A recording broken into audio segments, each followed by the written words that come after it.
Eric Owenga. Riwruok mar Governors timo yiero ma jotelo mag manyien. Ma en bang' ka thuolo ma tich ma jotelo ma sani ni e duolno koro oserumo.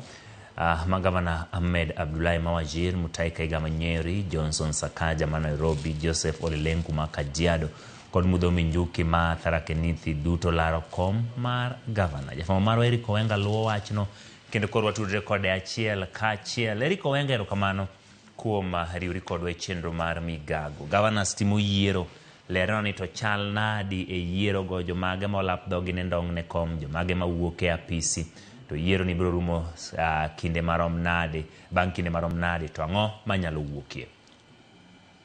Mana kaka chono Emmanuel, awinjo maler ahinya, to gima ng'eyo ni yiero oserumo. Yiero manochakre gimo saa 3 okinyi nyaka saa 7 kama kendo osetieke mak mana ni dakika manok sane gibiro lando ayanga ng'at ma koro giyiero kaka jakom mar riwruok mar gavana abiro kawo kar Mikai Anne Waguru ma bende en jakom mar riwruogno mar 6.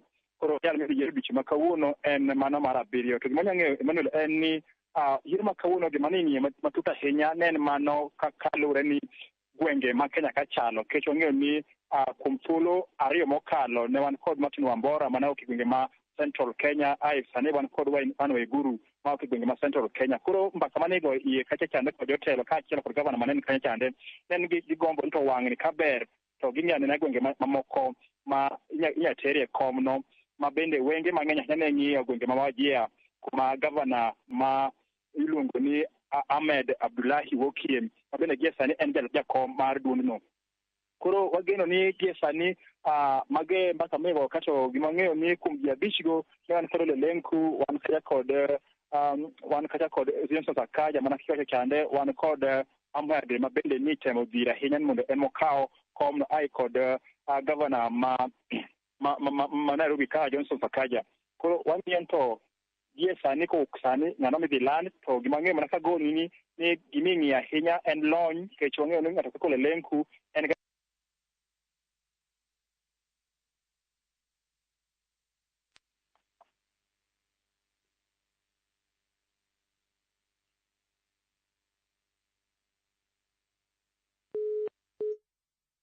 Ramogi tudruok kwa kod Eric Owenga ong'adre mana matin. Kata kamano gie sani manen jakom mar Governors mokadho Anne Waguru koro twak wawinjane.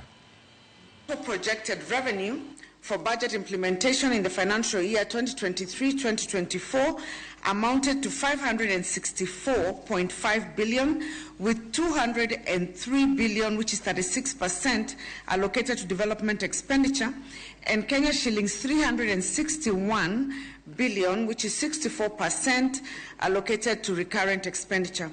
This met the fiscal responsibility principle under the Public Finance Management Act, requiring allocation of at least 30% of the budget to development expenditure. The total revenue consists of equitable share allocation of 385.4 billion, additional allocations from both national government and development partners amounting to 46.36 billion, projected on-source revenue, including facility improvement funds of Kenya shillings 80.7 billion and 42.26 billion of unspent funds carried towards the year 2022-2023, along with 9.69 billion balances in special purpose account. Out of this allocation, a total of 354.59 billion was disbursed to county governments as equitable share, equivalent to 92%, and 29 billion of 46 billion additional allocations from development partners, representing 62.7% of the total allocation. However, the National Treasury did not disburse 30.8 billion of equitable share relating to the June 2024 allocation for the financial year 2023-2024. Additionally, the National Treasury did not disburse the following conditional grants by the close of the financial year. Supplement for the